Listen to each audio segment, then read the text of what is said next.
afternoon everyone, this is Coach Matt, back at it again with another video. And in this video, I will share to you a concept na actually matagal ko nang tinatago tong concept na to, no? Matagal ko nang gustong i-upload to, hindi ko lang ma-upload kasi I had to work the diction, the cadence to actually deliver this kind of message. Because again, this video, much like all of my other videos, hindi man lahat, pero karamihan. Karamihan ng videos ko ay not for everyone's cup of tea because who is the first consumer of my videos? Ako, di ba? Pero I just want to put it out there to the world, no, for everyone to hear. Because ever since I was a kid, I've heard this message a very, very, very long time ago and paulit-ulit na rin siya. It's all about family, no? So, ang sabi nila, no, kailangan mong mag-family para kapag tumanda ka, may mag-aalaga sa'yo. Mahirap nang walang anak kasi pag tanda mo, walang mag-aalaga sa'yo. All of the titos, titas, and millennials out there who have heard this message will share the same sentiment. Nakakasawa pong marinig yun pag mahultulit. Okay? Now, here is my take on this. And this is why it will not be for everyone, no? I want you to dive deeper into the reason why a person decides to actually create a family. Okay? I want you to dive deeper than that. I'm gonna give you a couple of minutes. Pause this video. Isipin mo kung bakit ka nag-i-start ng family mo on your own. Okay, I'm gonna give that to you. Siguro naman, na-pause mo na, no? Unless, of course, gumawa kang ewan dito. Pero, when I gave you that chance to actually ponder why you thought of a reason why you need or why you want to start a family in the first place. Actually, hindi mo na nga siya need. Want na lang siya eh. I want you to acknowledge that that idea right there, decision mo yan. Okay? Decision mo yan to create one and it is in your own decision as well to justify why you have that reason to start a family. Okay? Wala pong masama sa pag-i-start ng pamilya. Hindi po nakakataas or nakakababa ng pagkatao mo kung magsa-start ka or hindi ng family. It's just your personal preference. That's why we're given the freedom to do so. Ngayon, this is what I hate about that kind of sentiment na naririnig natin lagi. It's supposed to be, ay kasi para may mag-aalaga sa'yo kapag tumanda ka. Wait lang. Bakit natin pinapasa kagad yung yung idea na kailangan may mag-alaga sa atin pag tumanda tayo? Shouldn't be the main reason of our existence is to take care of ourselves in the first place? Hindi isa nang-hate ako sa mga nag-aalaga sa matanda, hindi ganun yun, no? Truth be told, dinalagaan ko parents ko. Hindi ito yung purpose nung video na yun. Ang purpose lang ng video na to is I want you to think deep within yourselves why you're starting a family in the first place. Because you cannot, and I repeat, you cannot demand the same care and attention to the people na wini-wish mo pag tumanda ka kung in the first place, you raise them without that same level of care and without that same level of insight. Diba? You cannot, for the life of you, demand something na irespeto ka when you treated another person even without that kind of respect or even without kind of love and care. Sige nga. If your main purpose to create a family is para magluwal ng bata na mag-aalaga sa'yo pag tumanda ka, and guess what, tol or chang, hindi yan magiging enough for you to actually stay in the setting of a family. You wanna know why? Because the family is and will be the most challenging unit of any society. Oo, so totoo lang. Kasi ang pagiging individualistic, natural sa tao. You have to think first of yourself before you think of other people. And that's just pure instinct kasi survival natin yun.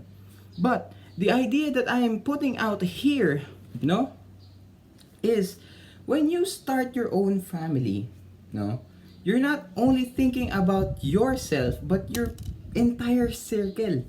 Asawa mo, anak mo, yung kakainin ninyo sa pang araw-araw, all of the things that are supposed to be natural on you, now becomes a bit of a challenge since you're considering other people into it. Okay? We are all communal animals here, no? As humans. It also helped us with our evolution, sa totoo lang. But, the idea there is, when you start a community or a family, sabihin natin, family muna, wag muna community. when you start a family, you are also in the responsibility of not only taking care of that person, you're molding them to be better than you. Okay?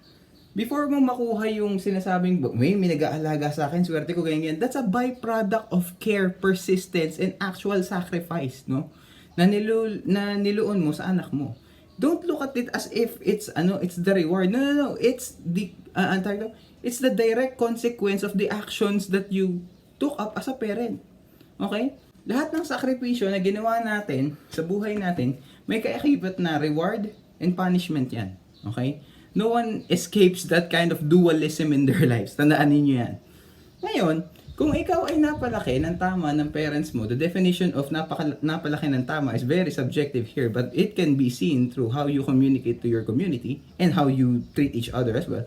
If you were raised in the right manner or in the right way, again, wala ko sinasabing may standard doon, basta I'm just throwing it out there, you will also be taken care of by your own offsprings in the right manner as well. Okay?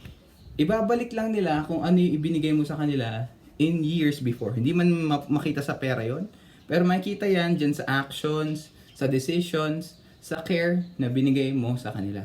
You wanna know why? Because your children are the direct reflections of the actions that you took up while they are growing up. Okay? Isa sa pinakamagandang regalo ng isang bata na marireceive sa kanyang buhay is hindi yung laruan, hindi yung gamit na hindi yung gamit na natatamasan niya ngayon.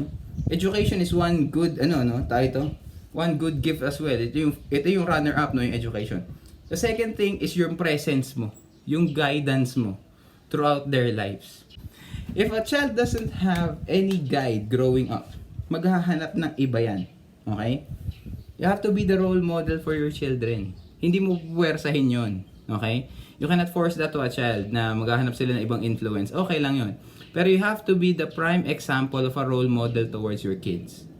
No? If you are in a position in your life wherein you want to teach the next generation, no? Or you genuinely want to shower a kid with all the love and support that you have, then you're on the right track of actually setting up a family. Focus on the purpose why you're doing it, no? Kasi starting a family is really not just ungodly expensive, pero sa totoo lang, it's emotionally draining, no?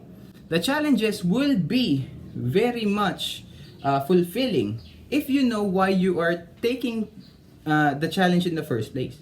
Okay? Parang ganito yan eh, no? Challenge mo yung sarili mo. Ngayon, nung nahirapan ka, dahil syempre, challenge to, you'll just remind yourself of why you started doing this in the first place. It's for either for your growth, for your purpose, you implementing the good in the world, ganyan. So, yun ang para sa akin, the main reason why you should start a family. Okay? It's not just because you would want others to take care of you when you're old, di ba? Don't put that burden towards another person. Kasi yung responsibility mo na alagaan ang sarili mo. Totoo lang. It's your responsibility to take care of yourself because it's also your responsibility to make the most out of your life. Okay? Yung mga makukuha natin from our society, that's just yung ladders, no? Yung mga gabay na pwede natin gamitin to make the most out of life. Pero it's still up to you. Alright? I hope na itong message ko, no? Na you will find a certain amount of lesson into it, siguro. Kasi mamaya, ang tendency natin is maging reactive tayo. Maging reactive tayo to a point wherein we forget yung message behind it, no? And I just want to acknowledge each and everyone na whether you decide to have a family or not, it's up to you naman eh, no? No judgment here on my end. Bahala ka. It's your life. You're free to do so, okay? Just as long as if you eventually do want to start a family, you do it for the right reasons. Not just for the reason na you're expecting someone to take care of you. Okay? So, yun lang. That has been it for me. I hope na after nito ay may natutunan ka. Coach Matt out. See you on the brighter side of things. Bye!